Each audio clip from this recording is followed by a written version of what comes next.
whainga maari e o ko kore ke u whakamaru atu I he taraka kato o e whonua o vai e Whokitonga pe o Australia kai ata ai paha o pe ke hoko atu ai ta taranoa ki he ngahi kaweinga mahuinga whekawaki pe mo e ako Are. e a koiai I he ahoni o ku taumoa o e ta taranoa I he ahoni te ta taranoa I ki hono puke puke o e tau rea tuku whonua ka e tau te whito ki he marae o e ririu rea. O ku maheina mai whoko e tau rea tuku whonua ko e rea mahuinga ia pea o ku waka mai ai ai whonua pe ki e tau wanga whakawhonua pea mo e ngahi konga lahi o e tau o wau whakawhonua o kuna waka kotoa mai I he tau rea. Aia ko e tau rea whoko kuha mai me whakatotoro ai kau sai nisi ko tau e ne tolu afe tupu ai tuku au mai ai tau rea talu pe me tuai me ono aho o au mai ki ono pon o ke I hoko atu pe a hono ngawa ke e tau rea. O ku pehe whoki ko e tau rea na e kamata mai pe a toki mawhora o ia e rea whakaha moa ia e mo rea whakatahisi, rea whakawaihi, rea whakamauri. Ko ngahi urea ko ia ko ngahi waa pe ia o e tau tomua rea na ia pe e tau rea whakamoana na tau kamata mai aki. Pea koe nuk tau kei puke mai e waa e taha o e waa koe nu e rea whakamoana a ia o tau ui ko rea whakatonga. Pea o pehe whakatotoro e kau sainisi ko rea whakatonga mo rea whakaniwe ko e o rea ea o na kai ngā ofi au pito. Pea koe kaweinga o e aho ni ko ki tokanga ki he kamata ke mori atu a e tau rea tu whonua. Are. O ku hapea I tonga I he lahi o no ngawe aki o rea whakapiritania. Pea tuku ke he ange whoki e tau hiki whonua mai ki Murini pa ku toi hape mo e kamata ke mori atu e tau rea. I he tau whanau e hako tupu e whonua. Are. I naunoko mai ki Aotearoa, Australia, pea mo e whoki ki Amerika lahi, mo ngai whonua ke. Ka I he ahoni o kou fie o atuaha fo I whakaukau ke tau whakaukau ki ai e kai. Whikawaki pea mo e whaunga e lava ke puke e tau rea tu whonua. O ku rahi pe ngai whaunga, ai au ku whakahoko he ako I o e rea I api, ngai rea son he university. Pe whoki ki he e tau rea I hano puke he ngai whai anga rotu. Kawa tu ki ai pea mo e tau rea I hano puke I ki nau toru, nau pahao I he tā noa, pe koe ngai whai kawa. Ka koe whai whaunga ene taha e lava ke tau to e wakai ki ai, ai a ko hono ririu ko ia o e tau u rea whakapiritania ki he rea whakatonga. Koe whai tufunga rea whoki. E kumari e tau rea whakatonga, o kuha mai e rea koe tufunga rea, ai a koe whai ngau e whakaati. O ku tau whahoko I he tau whao koe a hoa rea. Pea ke te au koe ririu rea, koe whaunga, koe whai tufunga rea.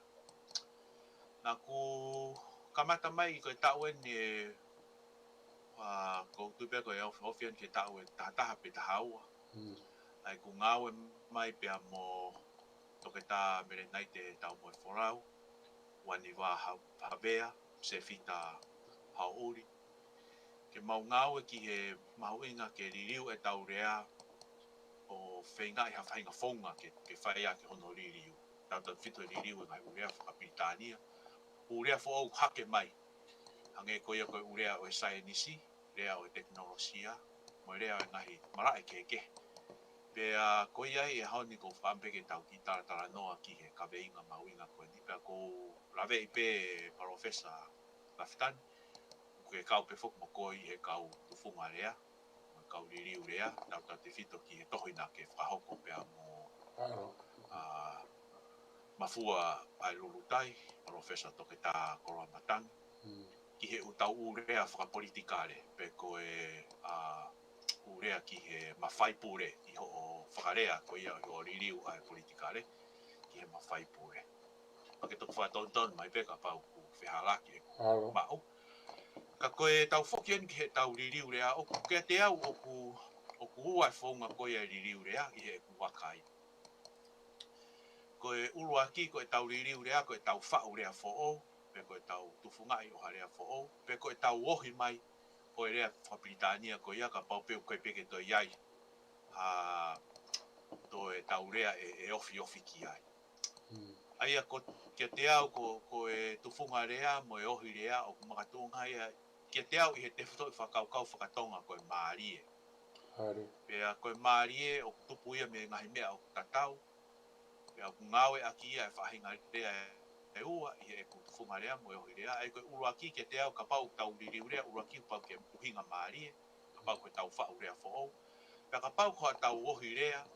Pea ko pehe to ton ke ongo maarie. O hinga ke ongo maarie he ne ongo whakatonga. Tau te whitu ki he tau ngahi ongo whakatonga. Aia koe anga e ku whakai ki he ni o ko tau ka vei. Koe uhinga maarie o kuma uia me he vāvata tau o e uhinga o ha rea muri mo e uhinga o ha rea tonga mutua monoroto. Pea koe ongo maarie o ku ausia ia me he ongo tatau. Aia o ha rea ohi mo ha rea tonga mutua mo whakaofa. Koe ai o kou whakaam ke whaipeha ki taratara noa ki hen. Te takamata pe koe.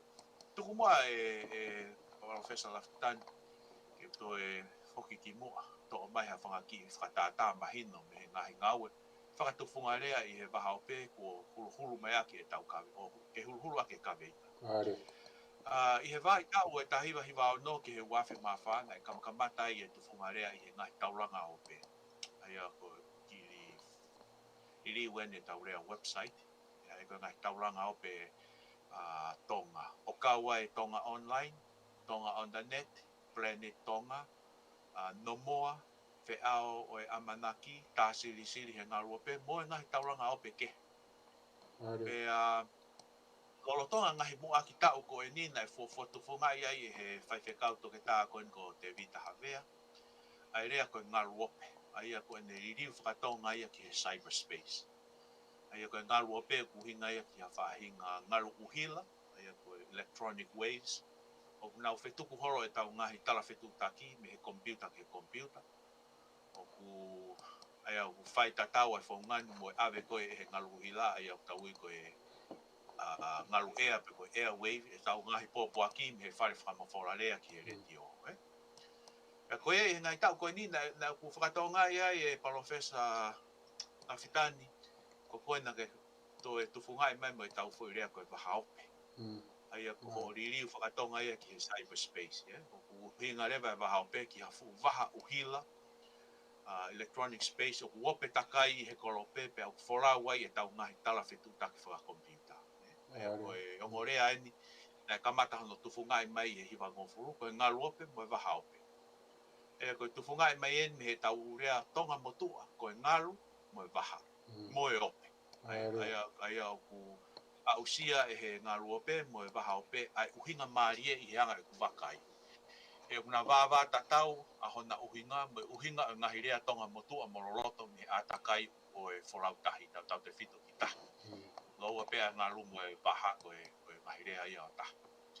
I he ahoni ko ia e ngahi rea who'o ko tufunga i o makatunga i he ngaru ope mo e waha ope. O ka wai e ngahi rea who'o i he hange koe tauranga ope. Koe unga ke website haranga ope i he link. Professor Laftan na ke omai me foi tufunga taha koe talaki ope. Aia ko ririu ke email. Tofia ope ki he internet domain. Mo e ngahi rea ke.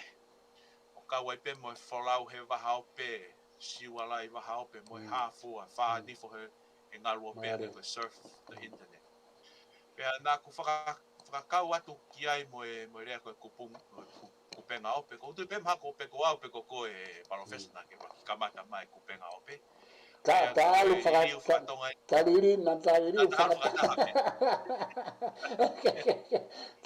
Ko taimia na tamei na wholo koe he siofi koe. Te kai ke kamata ho mo kulupu koe na. He ta whanofo koe siofi koe umea koe he hake mai e teknolosi a pea he ta whaatara noa he tau forum. Ia, tua pāwa. Ako whakawhia he nā tangau whakataha mai ai, ai ako tā ririu whakatonga ia ke internet. Pea neongo ko te kia ke, ia koe aro e tuene ke hoko hoko atu pea ngahi tu whunga ko ia, pea au mai ke hu mai koe nai Facebook a, nai tuku mai wani wā, ai ne whunga rea kia koe tohi ata. Pea koe ni huna ui koe tohi whawhonga. Ko ngahi ririu pea ke tuku mai ki loto ke tau tuki wakai kia. Kia te au koe whaungaini o e ririu, o ku makatu unga i he uhinga maari, na tau o pakutoi lahi pe ngahi rea ki ai hange koe keyboard na uhe ni koe papatongi koe texting koe tātohi moe hāfua. Ka koe ngahi rea ni o nau wa usia kotoa e uhinga maari he o kuikai ke ngata i he nau wāwā tātau ho nau uhinga me ngahi rea Papritania. Ka ku wāwā tātau ho nau uhinga mo ngahi rea tonga motua mo loloto me he uauhonga o e whalautahi, lālanga, whaiwalafo mo e laukainga. Pea, ko o ririu koia e Professor Laftani ai politics, ki he mawhai pure, o ku kau moia i he klasiko no ko ui koe ririu, tu whungarea o makatunga i he uhinga maari o ikai ke ngata i he tau toa mai tau ngahi rea mo tua o ngau ea. Maha kusai ke tā ki uraki tuka ke tau kamata he fwoi tawhaki ko ia, aia koe kata toki hoko ki he ohi rea. Ka kou whampe ke tā ki uraki tala noa mai heni. Pea, i ro, ulahi whake me tau urea tonga maari e au pito. Hange koe whatu uta mai ai airplane, pe koe aeroplane ki tonga. Nai ririu he tau whanga koe wakapuna. Maari e au pito. Koe waka koe submarine, waka uku. Train, re lue. Koe ngahi tufunga rea eni o kopehe ku maari he ku nau puke e tau rea tu whanua. Pea nau to e to'o mai e ngahi tewhito i rea o ku uhinga maari e o whaawaki e tau rea. Pea kau rei pe moia ki hono puke e tau rea. Ka kou aia koe uraki tawhaakia ko whaamke ta ki tā no ke pa kou Professor Laftani. Ke haha o tānaki mai ki he tawhaki koe ni mo i tuku a te kaweinga ki ta kamata mea pata toki aru mea ki he tau ohi rea. Maari. Ari a pito mai tā wāhea ko pia kou whamalo lahi atu. I ho hanga tuku mai ai kaweinga koe ni. Kaweinga anu fumahu inga au pito kia te au.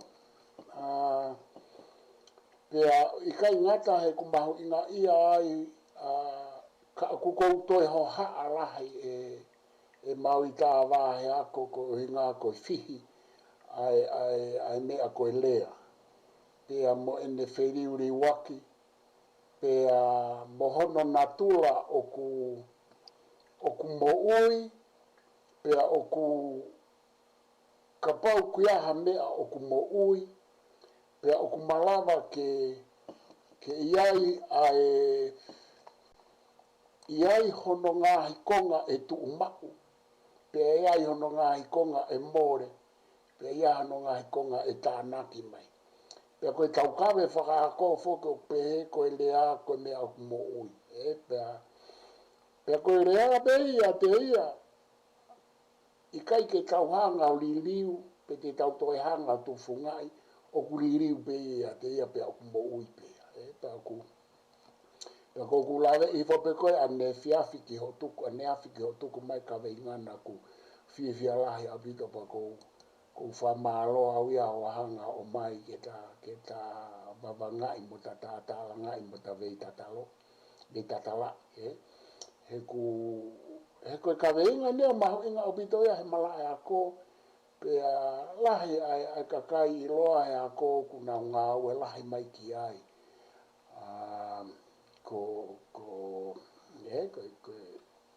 tama koe ko Ferdinand Saussure, ko Popper, filosofa ko ia koe. Mo kau tama ko Teota, koe tama mai ki mui ko Jules Dalusa, ngā kai ngata he filosofi. Pea mo linguistic, ko linguistic i he language, he philosophy, pea mo anthropology, pea mo linguistic pe. Pea o kulahi ai u te whito I wawanga ki ai, kai tuku pe ke ta hau pe ta ua ke umea konu ke usahanga e ko ia fofoa I mai u whakaukau ki he ririu rea. Ko wakai koi ki he ririu rea, pea moe lea, koe mea o ku mahu inga ke kakato e tauhanga whakaukau I a hono ngahi, hono tama I mata, mo hono uketo ketoi, mo hono whaunga, mo hono fuo, mo hono uho. He koe, he kapau e ikai, pe e lawa reo ke neuesia e tau talanoa ke rea, pa lawa reo ke neuesia e tau hanga whainga ke liriu e rea. Koe u te whitoi wawanga koe ki he rea, koe pehe koe ne liriu pe, ha pupunga rea pe ko hafo I rea o ko siai e mea o nganganai. Watau wakai le wai e mau I tā wā he ako, ki he fuufihi koe mo e fuu pere pere ngese mea koe koe. He koe te whitoi wawanga ia o pehe. He kai ke ia hafo I ririu ia e ta e ai hanganganai. Ke te toi whakaukau, konga e tamai mata, whaunga, fuo mo e uho o e mea koe rea. Aia o kui kai ko hafo I hala whanonga o ku whaingofua mo maa koe fo I process o ku whaingata. He koe mea ko toa pe na e taupehe koe ai hono hingoa, koe naming process, koe no whakahingoa. Na e whaingata ape fo I process ia ke whakahingoa ha mea, ke hoa mohono urungaanga o na, pe koe anga whakaukau atu a tangata ki hono uhinga. Pe koe fo I process, koe fo I ngawe koe o whaingata ape te, pe ka pote tautoi li liu. E tautoi li liu me halea ki halea. O kuto e whaingata au pito ia pe au malawa ke ngangana ai hono ngahi kongokonga, hange ko ulawe ki ai.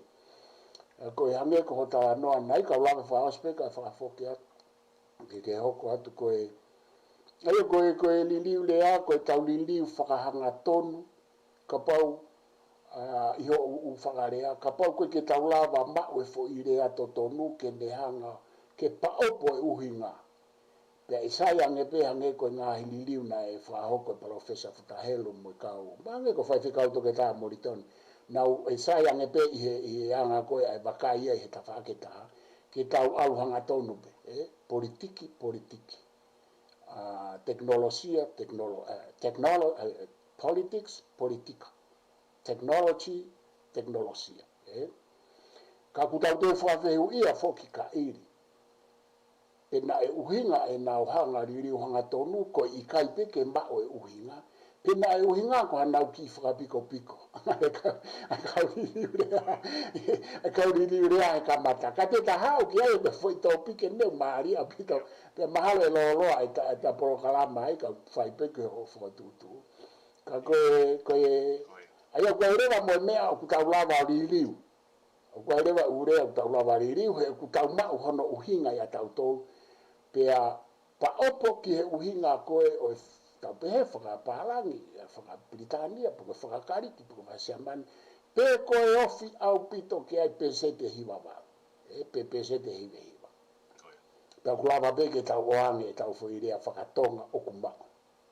Pea hoko mai fo I mea e taha, ko I kai ke tau mau. Kai ke tau mau. Pa tau hanga rewa o tu mai ha tau fo irea e ua ke nehanga o whakatupu. Ha fo irea fo o. O to o mai ha ongo fo I konga ha ngo rea e ua. Pea koe fo I founga e taha, koe tau hanga po whau pe fo irea fo o au pito pe ia. Ka pau kai ke mauana. Aia koe fo I founga e wha koe ko usio kia, ko wakai kia ipa. O ku ke sanga koe a hulu I mai pe o ta anoa na ika ko atu a kuia hano toi wahe hifo me wakai atu. Aia koe liliu hanga tonu pe, ai fo irea I he ongo, I he phonetic. Pe koe fika ua, ka pau kau mau ha fo I uhinga, whakatonga pe tau hanga oang.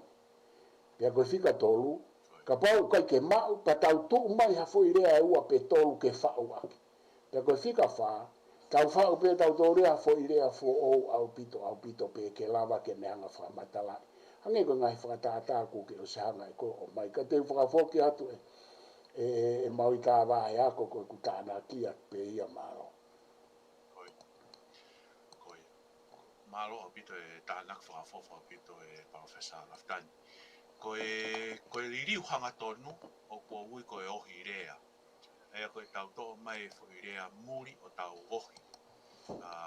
Ki he rea tonga mo tau hanga o tau puaki whakatonga. Maori. Ea te o nei ai tohi a Futahelu koe halapeku Asia koe ni ka kua pesa e. Whaharo talanoa. Na ne ui koe whakahoro talanoa. Koe ngahi rea ohi. Ea koe tohi ni a Futahelu na ne koe ne ki tohi pena ne hanga whao he waru mo furu tupu.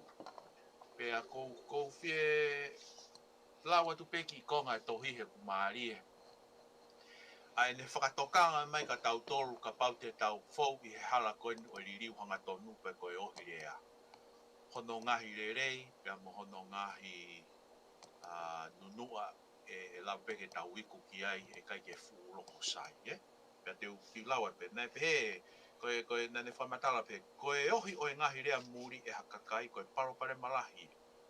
O kuhanga he ngahi rea ohi o whakakoroa ai rea o nau huki ai, ka nau toi teke i foki mo tāmatei ai ngahi fo i rea whaka ofa ni o rea motua aki ai nau whetongi ki nau tō. O ku pehe tofu ai tau ohi rea o ku whai. Koe fuu whakakoroa lahi, pe to iai pe moe more. O ku fuu whakakoroa lahi ai tau rea he ngahi hingoa whakasai nisi, mo whaka ensinia, pea koe rea tonga foki o ku ikai koha rea whakasai nisi. O te eki ai ke nau mau ai anga ko ia, ka koe rea whakapunake pe. Neo ngoi he ikai te tau lava ta ofi au pito ai ririu, ka te tau lava pe o whakapuri, ki ha tau mua o ku fie mako. Ane whakaose ake fo i whamatala maari e koe ni ko tui mahalo koe ngā uene lava ke whahoko e pe lo au university mo tau toru e kau ako. O ku totonu ke tau whakapoto pe i hono ohi o e rea muri, koe whanua poto a Britania. He neongo e ikai lava e hataha o purei ai whaunga mo ririu ai rea, o ku purei e he kakai o nau purea aki. Ka o ku whakatu e Britania e re ti o BBC, pea hange ki he ongo university mo tua ko Oxford, mo Cambridge. Ke na tu ko e whakatātā hange ki he rea whakapiritaania o whakaofa. Pea neongo ai ririu mo hake mai ai mea kehe.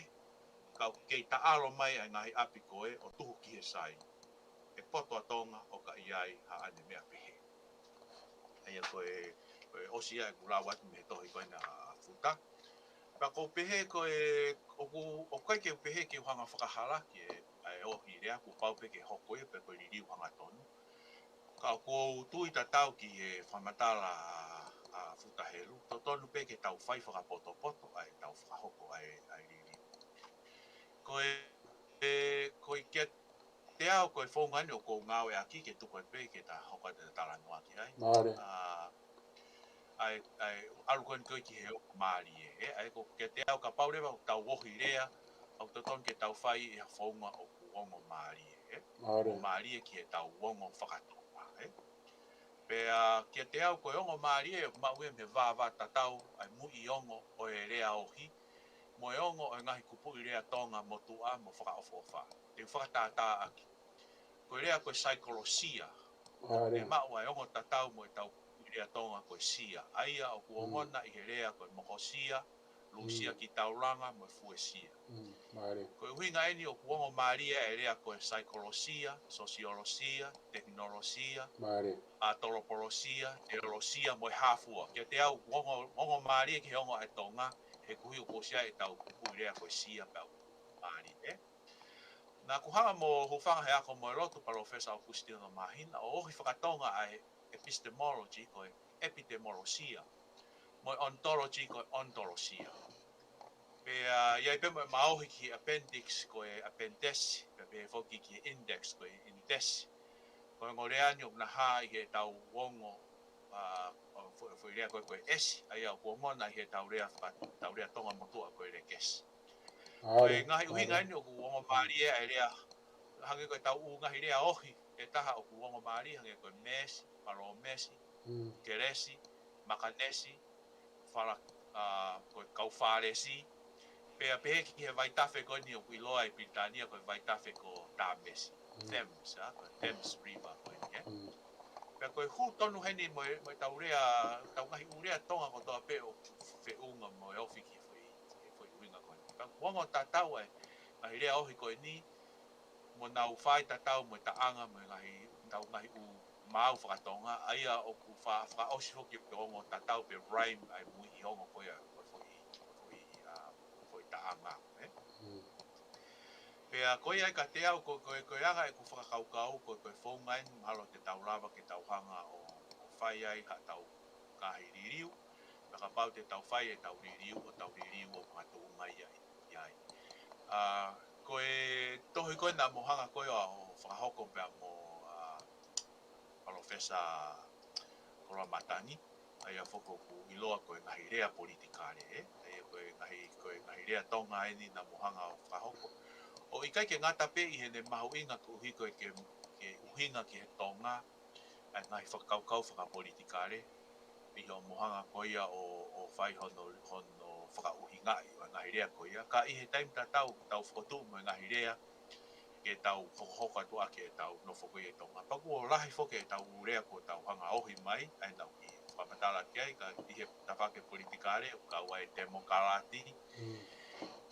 Pe ko demokarate i hono ui he ni, pea mo ngahi rea lahi pe ko tau hanga whakahoka. Ka ke te au, o ku whia mau e ke iai ha whahinga feitu, pe ko ha senta, pe ko ha university, ke nau taalo mai ki he lerei o hange koe nei whotu mai e whutaheru o pehe ka paulewa te tauhanga ririu hanga tonu pe te tau ohi ai rea ko ia to tonu ke tau mui ki he whuifonga koe ni pe ai kou hanga kou whakaukau koe lo au university mahal tene lawa whaien pa pehe pe mo kau wako ke he e ngai mara ke ke nau whai e ngai ririu mo nau mai hanga i whakaukau koe hi ke tau ririu ai ngahi rea o ongo maari e mototonu.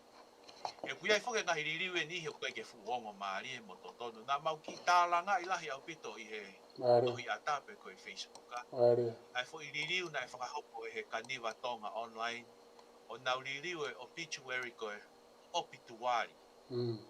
Pea nā mau hange peka tengi mau tori he mau ongo i u koe ke fu tōre re opituari.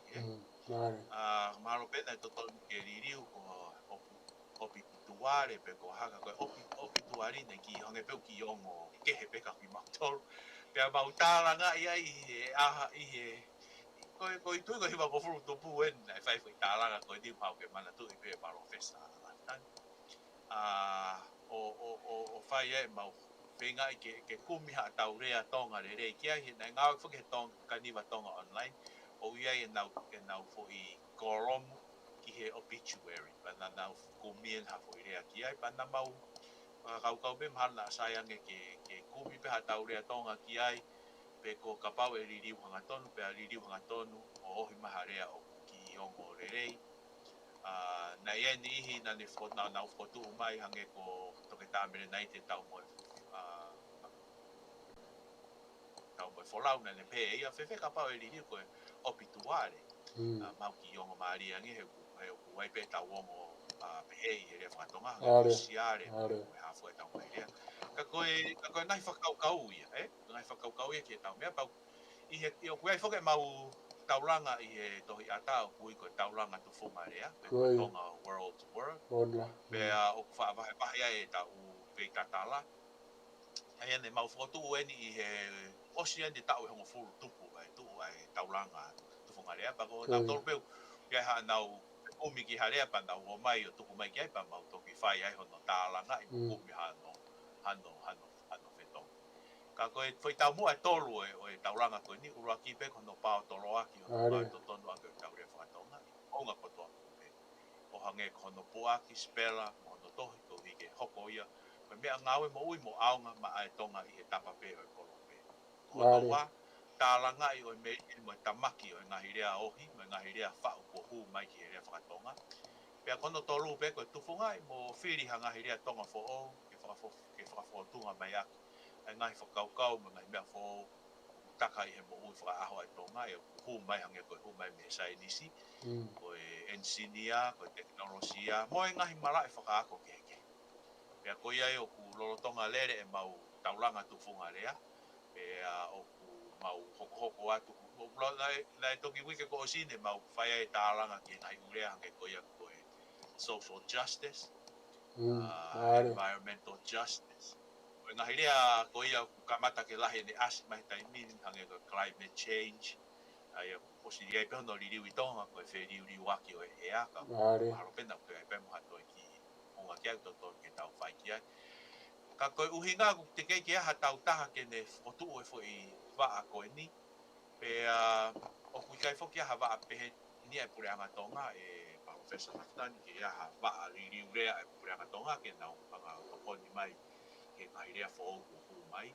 Pea koe mea rewa tau wiku ki ai koe takitaha lere pe ne ririu.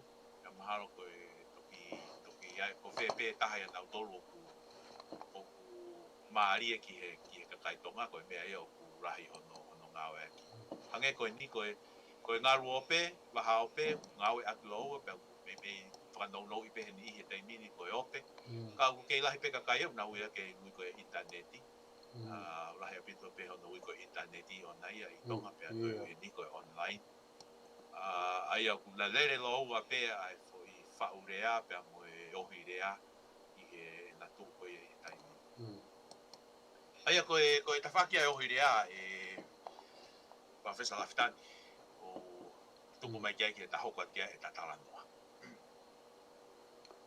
Malo apito mau I tawa heako. Aia koe ohi rea aia pea ku maarie pa ke hanga o mai aki ai whamatala ai mehiki tohi whaharo tala noa Professor Futahelu. Pea mahino apito ho hanga e koe ia o hulu mai pea mo ngahi whakatata pea koe tatala noa pe mau I tā wahe ako ka kouongo I hange ko hai sia pe he tatala noa he ririu rea. Ai ko takamata fokeni he ohi. He koe whamatala koe afuta. Koe whehu I oku oange koe ki hange ko whaiwhikau toke tā moritoni. Koe kaumisnare.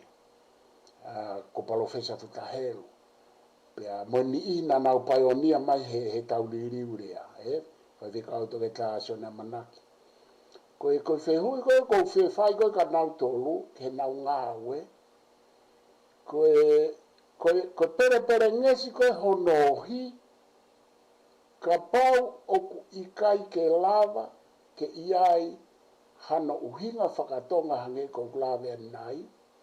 Ka pau koe ke lava o tānaki mai hafo I rea e ua ke whau aki. Ka pau oku ikai ke iai hano fo I lea pea whau harea fo.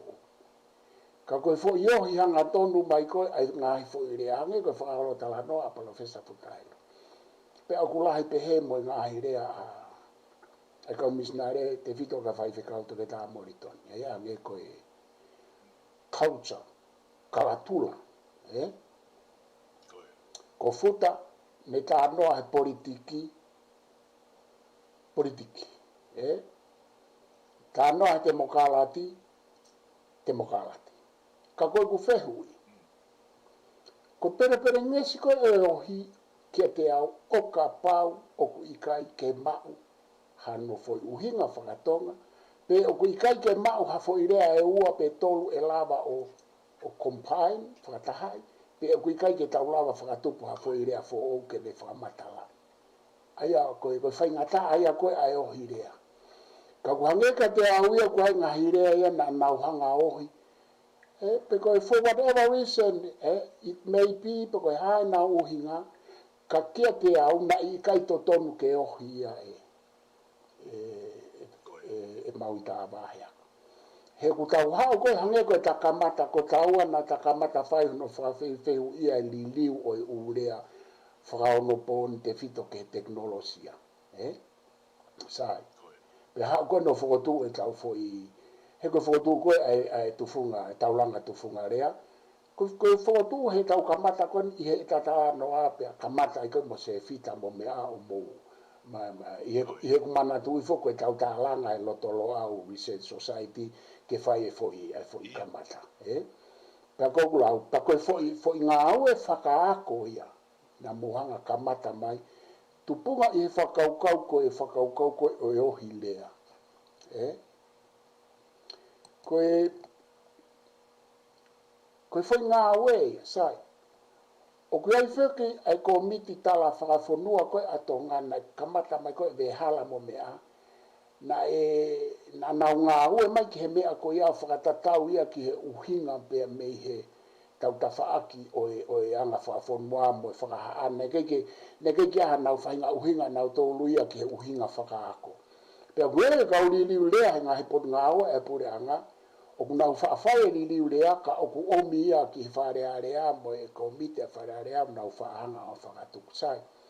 Ko mea whakapure angai, ko mea whakatala o e whanua Ko foi ngawe koe ki he li liu lea whakaako i he tanofo pehe o hipa tō tānaki mai kia o mea te ke hoko. Ko foi kupu kone e tufunga, e tauranga tufunga rea ko ia o kune. Nga unu mai foi mea ke nofo whakaako e foi ngā aue. Pea ko hono mama whaa kai whaafoke atu mahoita awahe ako.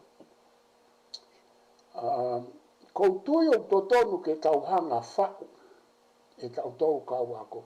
O smahino e kai ke tau lava rau tau ria o pūre atu ke komita la whaafonua pea moe. Wa ariri urea e upor ngā au e pure a ngā pe aku tuai, ka mea pe tau ilo i kou whawhato ngā e whau mōta anoa. O ku tuai e nau ngā au e ki he urea, pe ko tupunga koe nau tuai ki ai ku ai pe he TV ia e nau whainga ririu. Ko ai atu pe Katarina ia mo mea nau whainga ririu, hangi e koe mea koe nai kaniwa ai atu pe ia. Ko tupu ngā whoko e tuai, hanga au e ngā he whai kupu koe komiti tala whaafonua, pe koe pure a ngā mono ngā hi waa mo e whare area, pe ko whee waa he whale area, nei whahoko mai ka te au, nau whahanga o a whangatuku, ai ngā hi lea i honoriri mai me ngā hi pot ngā au. Aia kaku wawe whoke whihia ai hawe urea who ou, i he tala noa ke he ohi, pea wawe moe liriu.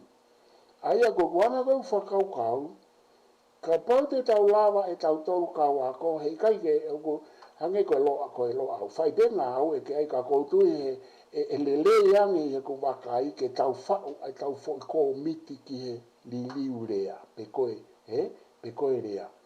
He koe wanga koe ku waka i e ka iri, o ku whie mau, ai mei expert mei he whoi malai ki he tau tānoa ki he liliu rea.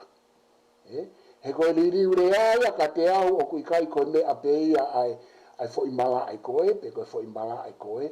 Ka o ku whie mau ke mei potu tatau, he ku fuulahe o mea ia ke whai e sio ki ai, pe a hange ka pau ke ne toa mai koe o mea whaasainisi.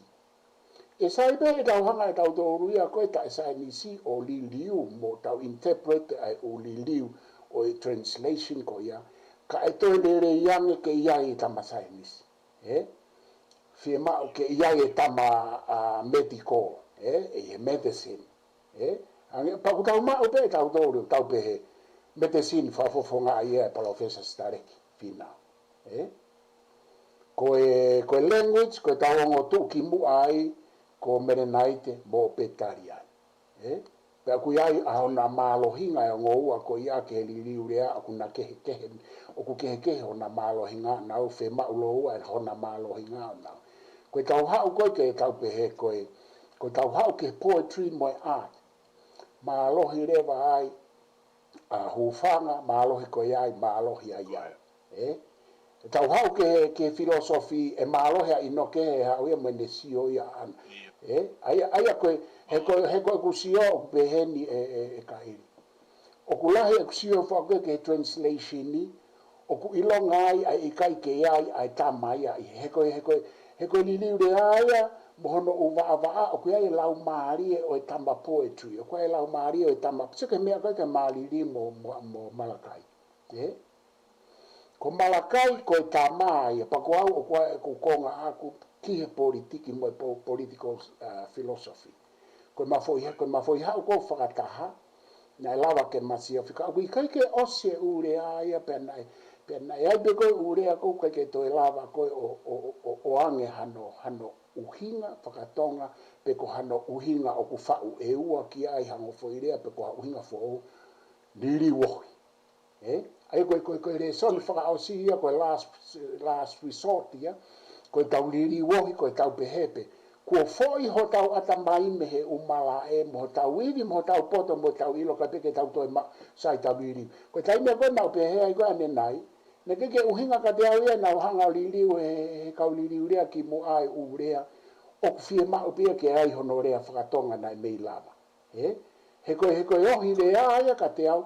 Koe ne osia ko ho tau iwi ho tau ata mai mo tau lau maari mo tau mea ko toa pepa tau tau whaa koe mea whakaosia. Hau ahato.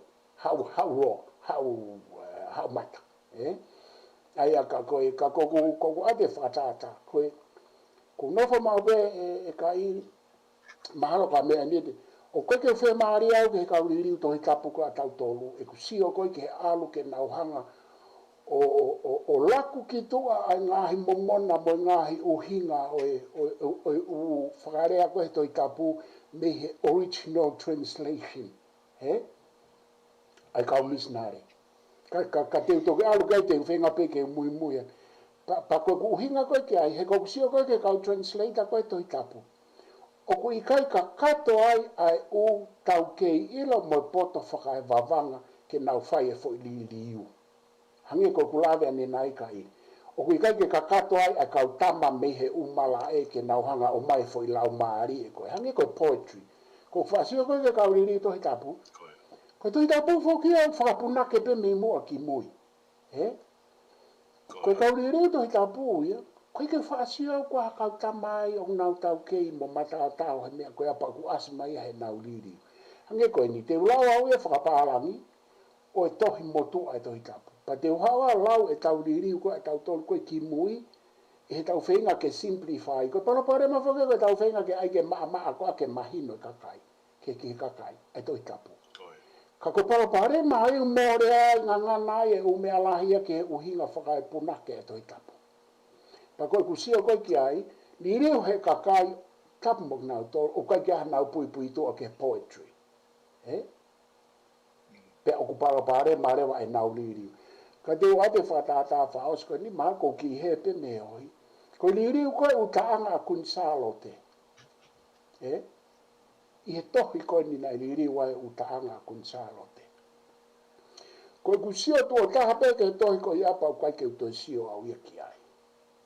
Pa ko apa e ka iri. Ko uhinga, he ko ulau koe foi taanga kun salote whakatonga o koe aho no lau maari o ku tau ki hoku mafu mo kua tamai. Kai mi koe na ulau ia foi translation i whakapalangi.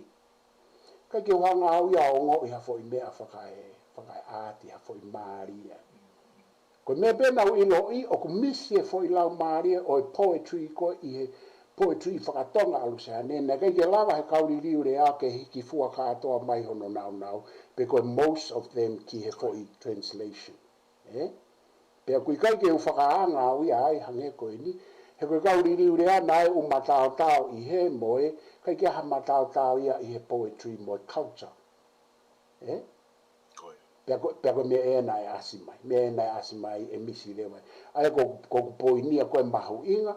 I he taunga unu ki he more complex, fast changing society world, ke tau hanga o ai e fo i tini, te nau lava o siofi ko e tau ngā au e tokoni ki he tau civilise mo education ke translation. Ka te uwhafok malo ko ufu ala tahe o mea ke ka ko uwhafok ke ka iri kata. Ikai, o ko popo o pito. Tata te fito ki ta whakani e mahuinga ki aha kau matao tao. I he ngai mala e. Ngai mala e whakaako. Ke ea kau matao tau i he ngai mala e whakaako ke nau tokoni ki he tau i riu rea. He kuhi uk nau mau e ngai ilo roroto ki he mala e ko ia pe te nau tokoni mai ki he riu rea. O kou tui tatau au mo koe. Koe o ea totonu koe toki mea whakamui mui e te tau whai o ka pau hei kai peke toi mau ha tau fui rea whakatonga ki ai pe koe os e tau poto tufunga rea koe peke te aha tau toi fui rea ki ai pa tau toki ngāo e ki rewa ai ngahi tau toki ohirea tau toki whai rewa ai hono ohi mai pe koe i riu hanga tonu o ha urea me he rea whakapritania. O koe pe whoke ni hiu nau whai e nau toi ohirea ko hiko e nau hinga whakapunake pa ko whatonga e pe kau whau hiwa kakarane e pe nau ngahi i riu ki nau tolu. Ai au ku ke pe uhinga e ko ia ka ke te au ki ta whaaki whakaako. Tau kuraki whenga ki tau tolu ki tau whao mai hanga i rea. Kumi ka pau whafo i rea tonga hohoa tatau moia, kai u tau tufunga e hafo i rea fo'o, e tau waka i rea whakatonga, me kai tewhito i rea whakatonga. Pea ka pau peo toki hala ea pa tau toki whaosi ki rewa ki he rohi rea. Hale pe ko atpegi foi whakatata koe ni, wai ne foi i ohi e taha e kau mape koe ohi pea kau whaifekau, foi rea koe COVID-19. Oku mongo maari e pepo mo whakapuna ka ke te au ia o si whiunga pe tau whoi rea koe fuakawa. Ke te hanga whahoko e whoi riu koe ia. O pepe whoke ni hiu nau sa e peki nau tau ia. E pa maha koe pepo mo e whakau ngau e whakaati ia nau ngau e nau sa i hei ongo e whoi rea. Ka koe ka ke te au ia ko bau au pito ki ho whamatara koe nā ke tawako ia. Ko hono ua pe e lava pe ke mahino e tau kapau te tau ngau pe ngahi rea tonga e lava pe ke mahino ki he kakai pe i he taimi tatau o ne kei puke pe ai whahinga roroto o e fwoi whakaukau ko ia. Hange ko moriri ko te taki tapau te tatano ki ho moriri ai porotiko e mawhai pure. Ke te au ko maari ia o pito he fwoi ririu ko ia he kohi o lava peke te mahino i pea whaingofua e te mahino i. Ka i he taim tatau o kuto e loloto pe a hono fo i ririu ko ia me kei mao e ngahi. Ai uhinga o e lau maari e loloto o e fo i rea whakapitania ko e porotiki. O koe pe ngahi mea more. O koe pe ngahi mea, koe kia haririu e hao. Ka uhinga maari e ho mo fo i tufunga ko ia. E ko sia kau ki huno no atu e mau i tā vāia. Ko tau ki whakatata ke whoi rea koe. Ko paurewa ke tau sio ki he whaunga o e tau rea ki he mawhai. Aia koe tau rea ki he mawhai pure, koe tau rea whakatonga o tau pe he mawhai pure. Pea kuhinga mawhai pure e ia ko, aia ko kuhinga ni koe, ko pau ke tau luku mei he u tau keie u mala e kai lava ke tau o whakaofi ke si e ngangana ai fo i rea i e taimu liriwai. He koe te he fok, political power. Konde fo i ko whea koe na masio kai mo mafua, alutai. Konde fo i mafuri koe ana koe ke whenga i koe ke tau mao ha fo i rea. Koe political power koe mawhai whakae toa. Koe whakapaparangi, koe administration power, pe koe heroic warrior power. Koe tau mea whakatonga, o kuofia he tau mea whakatonga, koe mawhai pure i he mea whakatonga, o kuhinga ia ki he mawhai hau. Kuhinga ia ki he hau. Koe mawhai pure, o kuhinga ki he tau mea koe koe hau. Aia koe hau, kuhinga, kata, o uhinga hau ki he mawhai taki ke ne whakalere whonua mo mawhai toa. Fo i mea ia ua koe hau ia. Pea koe rewa tau whaerea tau tōria o kai ke mawhai pure ka aku mawhai pe ia. Aina mao se hanga pe mo mafua wai. Pea koe mawhai ia o ku uhinga ia ke whakalangi hange koe topu tapu, koe eikines whakalangi. Se o uhinga pe, koe tau ai koe tau tōre whaerea whakatonga ke au tau ai pe mawhai. O koe ke tau ai tau tōre mawhai pure. Pea koe uhinga koe na mahanga whakawhai kehe. Ka koku tala noa, ka koku tala noa e ka iri. He utau tōe lava whenga ke huka ange ki he reality koe o e tau whaka uhinga i o e urea he foi e ria o e mawhai. Aia koe tau ai e tau tōre o tau pehe.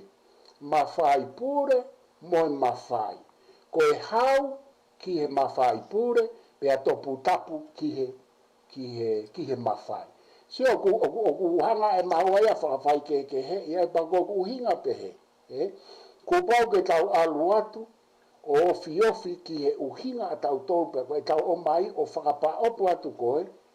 Koe anga koe hono ui he wesi te he, o ku ui e koe political power, o ku ui e koe social status, koe mawhaia pe koe authority.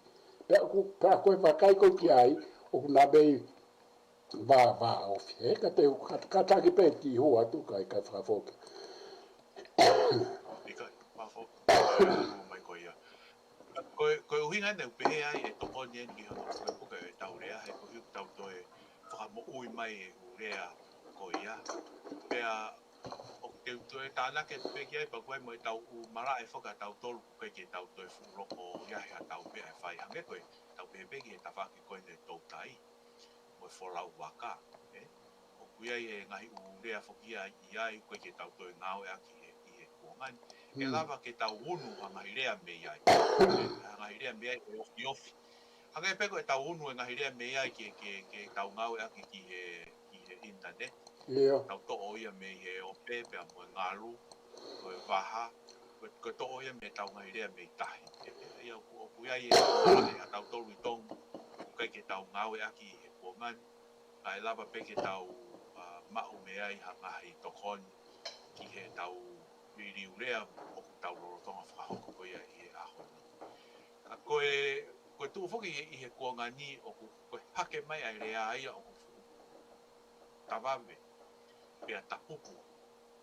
He ko hui tau tarano pe teknolosia. Koe aho kotoa me o kuai fo iria fōwi o ku hu mai me mara e koe ne teknolosia. E ngai u whao fo o i he ngai mara e koe koe u computer fo o pe koe hape ngai mea fo o ko whao. O ku hu mai te tau fiu tau toro no turi ke au ki he ai ku tau mau e urea koe ka koutui ka pau e iai ha whaahinga kautaha pe koe whaahinga grupu pe koe komiti pe tau pepe koe i haonga whakaako hao whanga whakaako te nau ngau e whakataha te nau tokoni o tui e napu te tokoni ki ai. O ku kau whok me u siasi e iai pe me nau ngai mara e riri rea ta kau e mau siaso mau toru e pe mau kau rea nau riri e mau perenisi pe pe ke nau riri e mau tohi o siasi. Koe katoa ki nau tō te nau rawa ke nau kau ko tō mai ke tokoni ke fwoi ngau e maho inga koe. Aia koe riri rea, koe tokoni ki hono koe puke mo pao tō roaki o e tau rea. Ke kei tū roa pe o au ki he kaha. Pa te whakao se ke ki fwoi i tawhaki koe ni. Koe nā tau toi ohi whoki e tau tōru. Nā kake koe whai mea whoki e tau toki ohi rea koe ni mea rea whakapiritani. Ka nā e hā mai ka te au me e tau toi whoki koe e tau tāla. Me tau ohi me e urea nā tau ohi me he rea whakawhisi mo e rea whakahaa mua. Pea maro pena nā ohi mo nā tōru e urea ma tau tōru e. Pea koe ongo tawhaki whakenu tau ongo ko tau ngahi whanua kau ngā api whoken pau tau wā awhi au pita muna. Kutui pē maharo pena te iai pē moha whainga honga te tau lava ke tau toe tō kore mai me nau urea, mo ohi me nau urea, ka pau e iaha ne au mai ke tokoni mai ka te tau toru me tau ngā ue koe ni tau whaha. O kuiei ngahi rea whakaha moa, o kurahe au pita te haa mai he tau rea, ku tau ngā ue mai aki. O kuiei pē maharo pena kua toi foi tawhaki ne tahe tau te whakakaukau ki ai i he tau ohi rea. Nā ka pau tau tuwhunga i harea, pa koe peke taha tau whoi rea tonga ki ai, tau wakai, pa koe haere riu e kau haa moa ki ai, pa koe haere riu e tau katakari ki ai. O wakai na alawa ke tokoni mai e nau riu ki ai. Pea ka pau peo matua ki hala au pito pe, ta tau toki riu hanga tonu rewa pe koe tau ohi mai o e whoi rea koe ia. Ka koe maha koe ki o atu pe ia ki whoi tawhaki koe ia, e whai ki aha whakakaukau mo ha wakai. Ka o kou pehe kuo tau wao ki he kuonga ku totonu ke whakotu ha whahinga mea pehe. Koe taimuk te no whai te whanonga atu ki ha whamatala o hata whai o ngongo pe ko harea mai hataha o e tau kau ngā ue he pure a ngā pe ko e wharea rea. Oku hange oku hawhekasi pe rea ia. Ka kuanga pe ku whakaukau ki ai. Kou tui koe uinga pe ko ui koe te kia ki tau whao hanga hirea fo o. ke tokoni ke tau ngau e koe whao. Me maha koe ki tāna ki wha osia tuia me he tawhaki koe ni koe diri urea pa ka pau ka mataha whakakaukau ke whakotu ha whahinga hao whanga peheni pēr ko fia ke ukau atu ki ai mo kau atu ki hono teke o ngau e koe ia ke tau kamata rewa ngau e ki e tufunga rea mo diri urea mo ngai mea pehe wha urea ki e tawhako ia. Ka koe ia ko toe whafoke atu peke te koe Professor Laftani. Wāua pito kairi, a koutui o ku wā umai tata anoa ke wha o singa, o ku wha maafana au pito he ku ongo i o ku ki kamata si e ku ongo i hai sia he ta whiringa he ku hanga mai eni e hange te tau whai hafo i ngā au e ke me ani. Whamaro o bito ke rera ki mai a maa e tufunga e tau tufunga e tau langa tufunga rea pa ku pea ku whaahofa pa ku ka koe anga pe o iri atu e whakaukau he ku sio pe he ni hange koe nika iri koe tu kopiri tāni a o ku lere pe whoki ai u mea pehenia ke riri urea takitaha ai pe ende mea. Ka uki ai fo i ngā au e tapau ia ai University Oxford mo e nau u publicationi. O kui ai e nau fo i tini mei he u mala e. Ko uhi ngā he alu pe kakai ia pa koe o ku kai ke toi ha whahi ngā rea hange ko whakatonu rea ne nai pa koe fo i rea nau fuafua. A sio au ki he ala maite ko pe hapa koe hae ala maite. E ku hike pitonga ko pehepo ko hae ala maite o koe kau taha ai a tisei polo ko ala maite na na o ange pa ko eke at ko hae uhinga ala maite tala mai ko almighty sio ko fahinga liliu ya ko ke ilo ia pe ku ene ta uhinga he ko sai pe tau urea tau to ia ki ai ka koe whahinga liriu ia tau malawa pe ke tau pehe koe whakapiko hono ai pe koe ai pe maha koe i fo ia hange ngari ongo i fo ala mai te o tōku mahino reo ka te au koe almighty ka koe kuhinga ni koe e lere pe u mea ia ka e malawa ke tau whao hange koe ni e malawa ke o mai e fo i toko taha whafofo ngā i e ia teolosia mo e tawhaake e toi tapu he koe foi timia koe foi timia e fie mau ia ke wheka pea tiu kamata ko tui maha ko taua pe te takamata ngā au e atu ke foi timi koe tau foi timi whakamamani lahi ki he translation mei he whafofonga i e umala he kutau osisio ki he ene vanga ai foi ngā au e ko ia ko uhi ngā ko i kai ke luku ai ngahi ilo moi potolo loto ki he mea koe ni o liliu rea. Pea koe ke kau tau tōru ia e lere pe mea e pure anga pe e lere pe kakai o koe ke toha whainga mea ia koe kau tamani mahara unau tohi mai he ai urea ia taha alu pe kai minia whai e liliu rea. Pe he pe ia. Ka koe kuwakai koe ke ngai foi timi koe a Oxford koe pe mo Cambridge. O ku hau pe ai tupu ai slang mo ha ka ku hau pe na nga we na to ria no feinga ke fa no fo pe ke foi mea ko he language i no kai fa ko pa ko amanaki pe te ka lava fai foi nga we ko ia kau fa o se tu pe ka iri ko mea ko fi lava fa o se ke ai ko ai foi rea na fai nga ta ia ai he malili ulea pa mo mafua lu tai mo professor to ta ma kai kolo matangi ngai fo i lea na fai ngata ia ai kana aku nofo hifo o siofi ange ko fere ko gender ko gender ai fo i lea ko ia ke male mo female ai ko fere a fo ka pa e pehe ka liri o ka ohi e senta e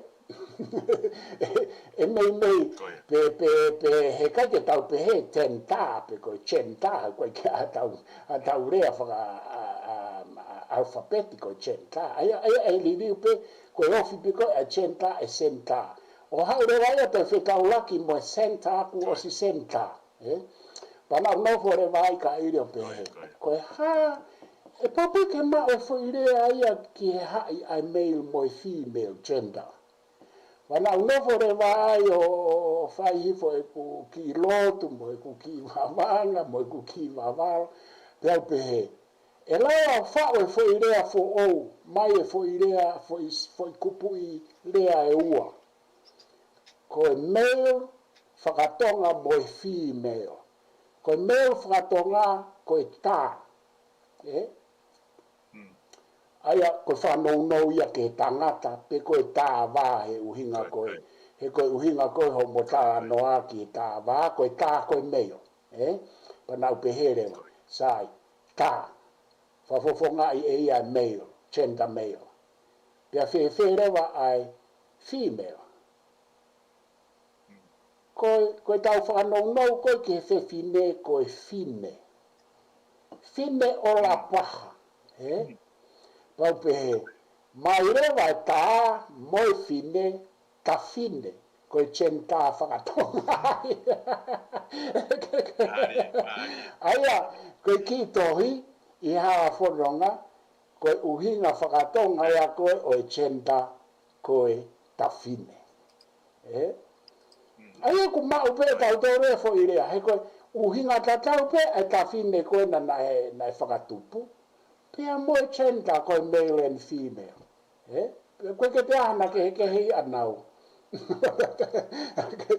ka ko inga ko fanga ta ia ko ke liri wo hanga ton ho ko sia e senta ia fo iri o senta o loto mari ka ke ko ki ta na ki pe ka iri ka o atu ka pau ku te a me ke do ya fanga tu ko aki pe ta toki ta wai ma ko saya pita e foi fonga o mai foi fonga ta ki e tau fumarea ai ko to o foi konga no o harea o whakataha ki nau o ma wai foi rea fo o ai o saya pita e foi fonga ko ia he ko fonga ia e ta te tau ra pe ke tau ngau e aki pe tau te fito ki foi rea ko ia ko gender na mau tau rahi e mau fe kuki mai me foi rea ko ia mau tata no ai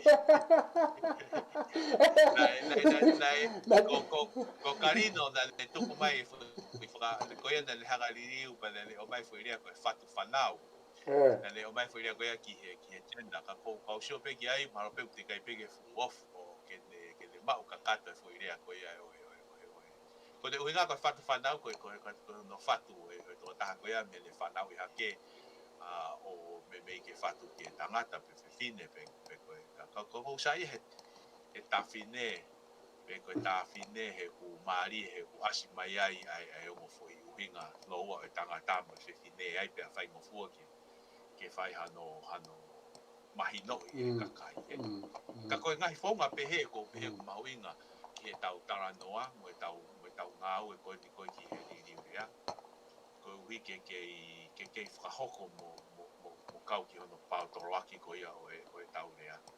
Pea o tui ka pau te tau kamata e whai ngau. He ko ngau whakako ni, pang o tui pe ko tau torpe te tau whai ngau e koe ni.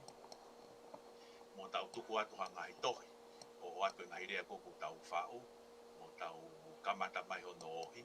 Ke toko ni pe ki e tau ngau e ko toa pe o tau whahoko. Tau torpe e kakai tonga. I e tau mo ui mo tau hiki whanua mai ki muri pepe mo ki nau torpe au nau nofo koe ai tonga. Ko tui ko e foi ngau whakako maui ngai te tau rawa ke tau hanga whakahoko pere toko ni te rei au ki tōku toko ni lai ki he nofo hoi au tau whakako mo e ngau e au tau whakako pa koe ai ko whamaroa ke kakai tonga mo e tau kāinga tonga mo tōpe mo mea mai ki he mawei tatara pe ko e kamata inu e mataratara no ki ngai ta whaki koe ni kawai mo e rea mo e maui nga ki he tau ngau e au tau whakako pe ko fie whamaroa e pe ki he university o Roau e nau tuku mai e whainga maari ke tau hoko atu a tara noa i o i kai ngata pe i he rea whakatonga kai pe foki i he rea whakapitania pea ko kau foki au ia Professor Laftadi e tui ko e kapau mahuinga ke tau whakatou ka tea, Tau whakatou ka tea i he whakatonga mo e whakapiritania. Tau wako ki he tumu o e tau ilo, ki he tau wako ki he rea whakapiritania, pea koe pehepe mo e tau wako koe ke tau rea whakatonga. Ta taha mo ia ki he tumu. Ke na waka aua, pe na waka au, pa tau whakatou ka tea, alai sia, alai koronga, i he ngāu e koe au tau whakahoko, pa kutui koe whakaamuia ke tau whai e mea koe ia. Pea ko e toko ni lahi ki e tau wako, mo e tau tupure ki na whakaako. Pea o whalahi atu ki kai ngā tonga kotoa pēr mo mea mai ki he meita tala o whalahi atu mei mai ki he tonga kotoa i tonga pea pe he whoki ki nā tolu i he ngahi tapa ke hewa korope o whātu. Māua vito, Professor Dr. Tevita Kairi, mau i tā wāheako, pea koe lawa ia i tau polo kalama, pea te matoki hoko atu i he wike ua meheni, whangongo pe kia Kairi, ki he makaweinga hoko, pe koe mahoko atu he rea, pe koe kaweinga e taha, ka ku ate whamarora, ka kia te koe Kairi, malo ai talanoa maari, pe mo no wawangai, mo veitatalai, pe mo tātālangai ai kaweinga mahuinga koe ni. O whalai atu, o whatu ka koe me whamiri, mo e whai whatongia o whai mehena, pa ko o whatu ke ho eiki mo tonga kotoa pe mo mea mai, katau toki hoko atu, malo.